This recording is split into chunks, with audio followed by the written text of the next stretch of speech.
Welcome to another edition of 5 Sports. I'm your host, Evan Rudenberg. Alongside me, as usual, is Matthew Choi. We have a very exciting podcast to deliver today as the NBA Finals have wrapped up and we have a new champion in the NBA. I would say it's Milwaukee Bucks, but we should really start with Giannis Antetokounmpo. What a performance! I mean, he was the star of the show. I mean, from game one to game six, he was a story for the Bucks. I mean, the weight that he had to carry on his shoulders was pretty exponential, and he got it done. He is now a world champion on top of every other thing that you can list off on the Giannis accomplishment tally. He has done it all at the ripe age of 26, and it's just the beginning for him. Matthew, where would you like to start with that performance from the Bucks, and I guess more specifically, Giannis? Well, I think Giannis being found MVP says a lot. He really was the MVP of the series. I think every game really came down to like knowing what Giannis was going to do, knowing what he was going to deliver, and Mm-hmm. and it came down to, well, does everyone else pitch in enough? Because he's going to get close to 40 points each night. He's going to dominate the paint. He's going to get the rebounds, the blocks, get the points. He's going to do everything on that team.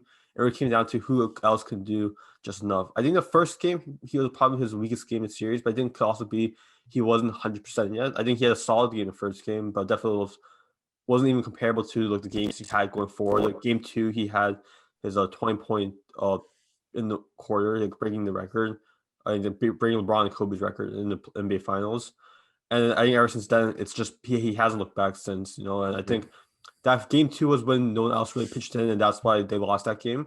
But I think ever since then, we see Drew Holiday pitching both offensively and defensively. We see Middleton going off like several games. I think Chris Middleton was a huge part the in this victory. I think like Giannis was obviously MVP, but I think a close consideration could have been Chris Middleton because for how many games that he actually closed. I think he got a lot of clutch shots in down the stretch and several of the close games. I think he deserves a lot of credit for that. And Mm-hmm. credit to Drew Holiday for defending both Booker and Chris Paul because like, he'll switch on both of them. And really, they both did not have great series. I think that was a large part due to Drew Holiday's defense. I wouldn't say Devin Booker had a bad series because when you put up multiple 40-point performances, He had a bad there series, were but at certain moments, Devin Booker was really like the story of either fantastic or really shaky. yeah, And that's just due to the fact that, sometimes he's just locked in. And when we know how good an offensive player like Booker can be when he's locked in and dialed in like he was in those 40-point performances. But in the yeah, games he struggled, in the game six and like the game three, I believe. I know he three. had 10 points as game three or four. He was benched the whole fourth Um, quarter. exactly. That was game three. So that's when he struggled, and that's when the Bucks made adjustments. And Mike Budenholzer deserves a lot of credit for that because I haven't been the biggest fan of Budenholzer. I thought, sometimes offensively, they didn't shoot the three enough. I thought they could maybe do other things differently, but defensively, he understood the assignments. He understood where he was beat in the first two games. And once Chris Paul was taken on by Holiday and or PJ Tucker, either of those two, when they were locked in on Chris Paul, he definitely wasn't the same Chris Paul that he was, earlier in the playoffs. This was definitely, I think, the hardest series for him. But that's just Yeah. credit to the fact that Milwaukee has excellent one-on-one defenders. In the first two games, Chris Paul had the matchups he wanted. They could run pick and roll with A, and he could get the switches he wanted. He had mismatches on guys like Connaughton, Middleton at times. Giannis wasn't as comfortable guarding the mid range in those first two games against Chris Paul. But I mean, adjustments have to be made. At first, I thought after the first two games, it would just be, Phoenix. It would be their story. It was their time. It was Chris Paul's time more specifically. That's just how I felt about the whole situation. But the Bucks deserve all the credit because it reminds me so much of the run of the Raptors 2019. They had to be good teams from start to finish. But in all the series they played, they were considerably better. They learned from their mistakes. They only grew in confidence as, their playoff run went on, and they learned from their prior mistakes over the last 3-4 years when they got knocked out of the playoffs against either the Raptors or the six. It was the Heat. Sixers last year, or sorry, the Heat. Correct. So it was. It felt like the time for the Bucks after they went up 3-2. It felt like destiny. Really felt like Phoenix was going to struggle a lot to contain Giannis, and I mean 50 points in a game seven. That's just or forgetting a game seven in the finals. One of seven players to do that. That's just history in itself. Legendary plays throughout the finals. The Drew Holiday steal, the Giannis lob. That's going to go down in NBA history. That was really the moment I feel like a lot of NBA fans felt like it was over for the Bucks, but they had to close out in game six. Giannis couldn't be stopped. I thought it was poor from Phoenix. DeAndre Ayton was really poor on Giannis. Yeah. Anytime that was the matchup, Giannis would take it inside. Ayton would just, he would stick up his hands, try to use his length, but Giannis is just too long, too good inside, and they didn't double enough. They didn't give him enough help.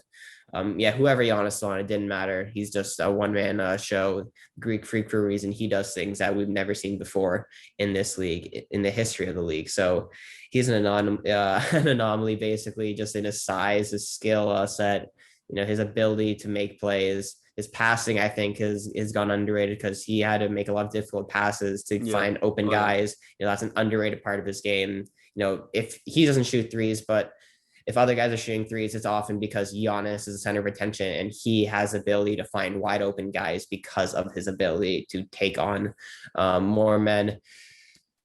It's just after all that, what has to be said is Giannis is a special player, following in Kobe's footsteps. That's what Kobe wanted. He said he was going to be a champion. Kobe clearly saw the future in that, recognized the greatness before it happened. And the bottom line is the Bucks are well-deserved NBA champions.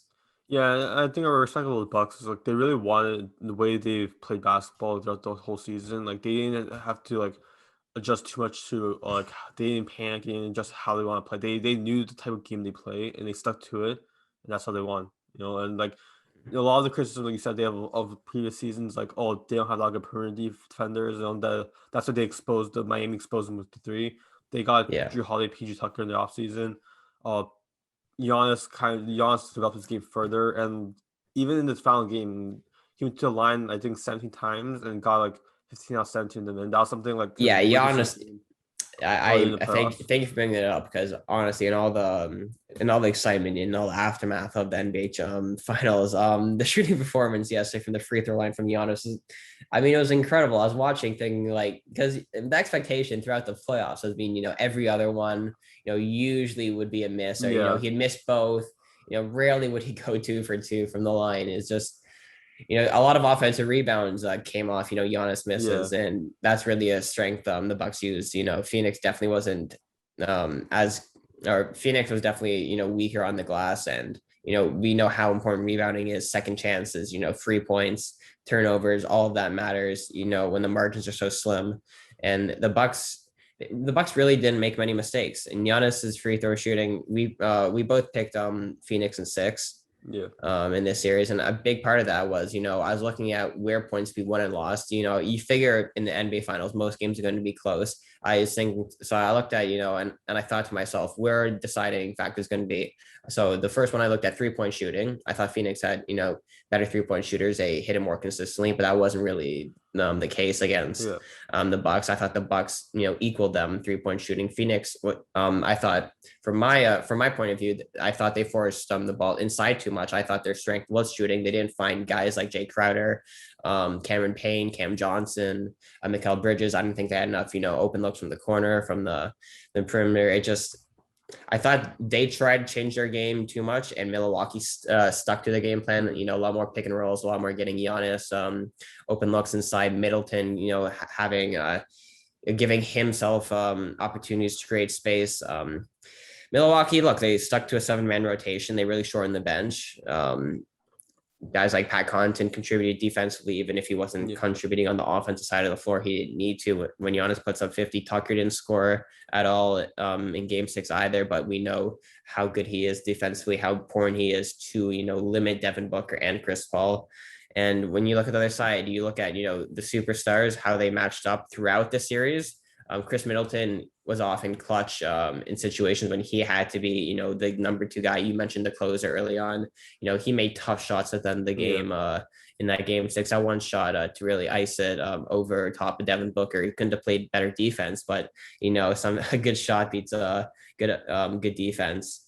And when you look at Chris Paul as a number two, I don't want to be like harsh. It's not a dig at Chris Paul, but he wasn't often, the number two guy when Devin Booker was off. He had his struggles. I think part of that was DeAndre Ayton was, two steps too slow, and he wasn't able to kind of excel, with his passing abilities as well as scoring abilities. But, there's a few mid-range, open mid-range shots that he missed, things that it's usually, in his bag, usually money for him. That wasn't the case. So Chris Paul wasn't as good as he needed to be. And in the finals, when we saw Middleton often be his best version that, we've really seen, he completely stepped up. We saw a different level from Chris Middleton than we have so far in the playoffs. Chris Paul, we saw his level. We saw him, peak earlier in the playoffs, but this was a down series. His shot wasn't as we saw in the first quarter, he was almost afraid to shoot. It looked like he didn't want to shoot the ball. And that's, the difference in these big games. The margins of error thin. We thought Chris Paul and Booker would take Phoenix to a championship. It turns out it was Middleton and Giannis and his supporting crew. Guys like Bobby Portis stepped up. Bobby Portis stepped up. Middleton steps up. PJ Tucker steps up on the defensive end. Drew Holiday, he may not have had the best shooting night game six, but game five, he stepped up and he was the reason that Milwaukee won, as well as Giannis. So it came down to the other players as well as the superstars and the X factors on Milwaukee, the bench and the rest of, the starting five for Budenholzer. That's the reason they won. It's a complete team effort, and that's what wins you a championship. Yeah, completely agree with you there. And about going on the Suns for a bit more, it's clear that Devin Booker is the top scorer on the Suns, but I think something that's been clear as well is that the offense really moves through Chris Paul, and it flows through him. And with like Milwaukee already letting him budge, kind of like sticking to him, you could tell that the offense felt the offense felt a lot more stale than we see for most of the season, and because that Milwaukee was easily able to take advantage of that. Yeah, I just think I said about 3-point shooting. They weren't playing at pace. Milwaukee was scoring efficiently, so they weren't able to push in transition. They weren't getting open threes. Mikal Bridges also looked, 2 or 3 steps slow yesterday. He was getting beat off it, by Giannis or Middleton on the dribble or whoever whoever's assignment was, for whatever possession it was in yesterday's game. So the other guys on Phoenix just looked like they weren't ready for the moment because a lot of their other guys are younger than Milwaukee's guys. Milwaukee smart, loaded up on, those veterans. We mentioned Tucker and Holiday. Those guys, veterans, lockdown D. They know what winning is about. They know how to do it. They've been in these positions before. And when you look at Phoenix, guys like Cam Payne, Cam Johnson, Mikal Bridges, the younger guys, you can look at Jay Crowder, and I definitely don't think he played up to his best. I think Jay Crowder was definitely trying to force the issue, and that would have been a huge X factor for Phoenix. That's something I was counting on because we saw how good he was in the first 3 series. He really did miss a beat, and he really propelled Phoenix in games when Devin Booker and Chris Paul weren't at their best. He was often the go-to guy in those situations.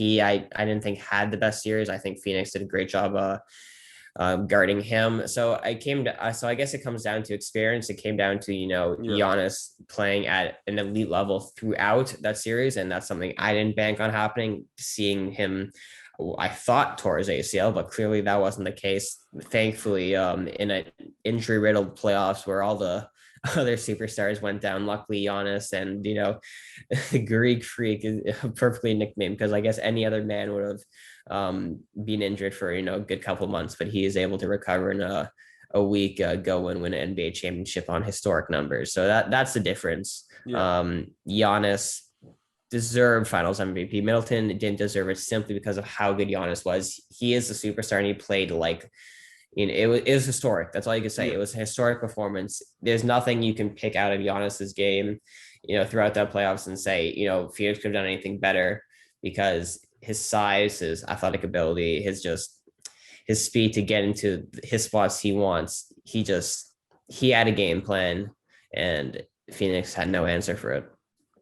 I completely agree with you there. Let's do something that we love to do: too early predictions for the following season. Um, it was an electric season. Both of our predictions went wrong. A lot of talk about super teams.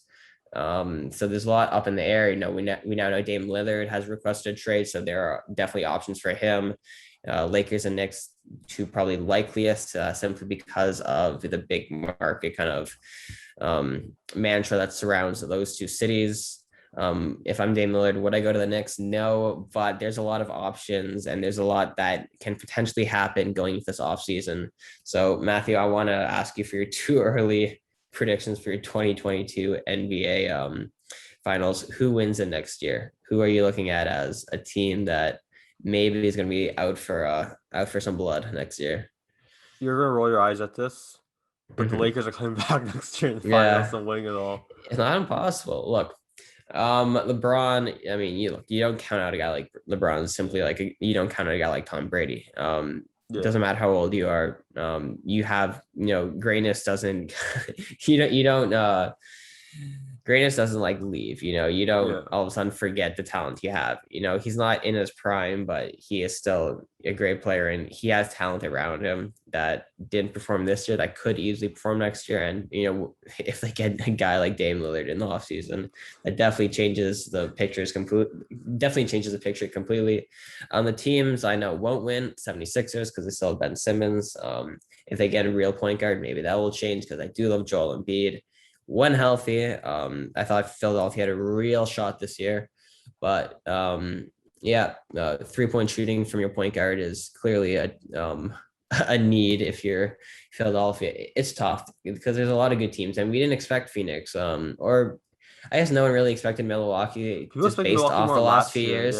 Yeah, Yeah, so that's kind of a surprise. You never know in the NBA. I really want to stay away from Brooklyn because their health is always a huge factor, but I mean, if Brooklyn's healthy, they're going to be a hard team to beat again.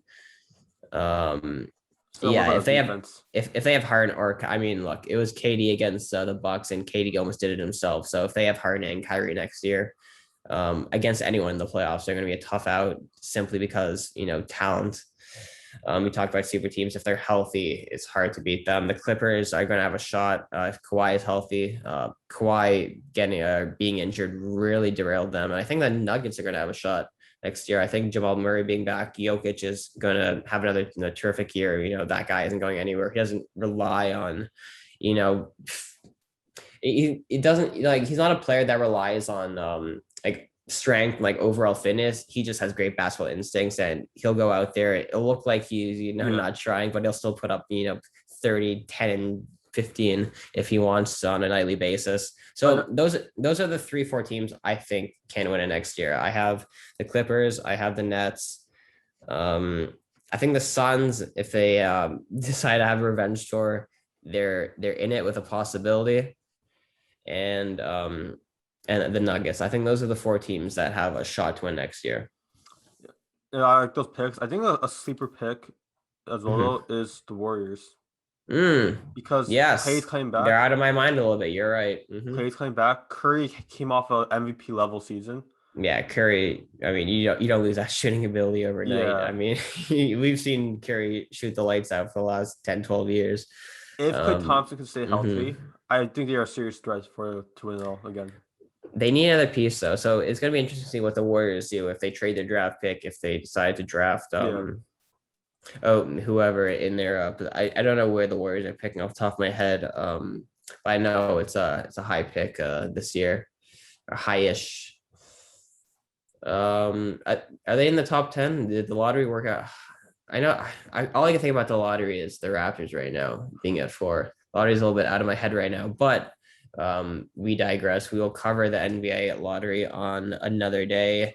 When close to the date, we will definitely have a podcast recapping all the events from that. We will keep you updated on the NFL offseason, the NFL draft combine, and before or just after preseason, we'll have a season preview for the NFL as well as the NHL. The draft is coming up, as well as an expansion draft for the Seattle Kraken. They have about 175 top class talents to pick from. If it feels like everyone's giving up some good players for the Kraken to choose from, so can they be the next Vegas? Can they make a championship run? Who knows? A lot is up in the air with that team as well as the rest of the NHL. We will keep you posted and keep bringing you content. So stay tuned. We hope you guys enjoyed this episode of 5-5 Sports.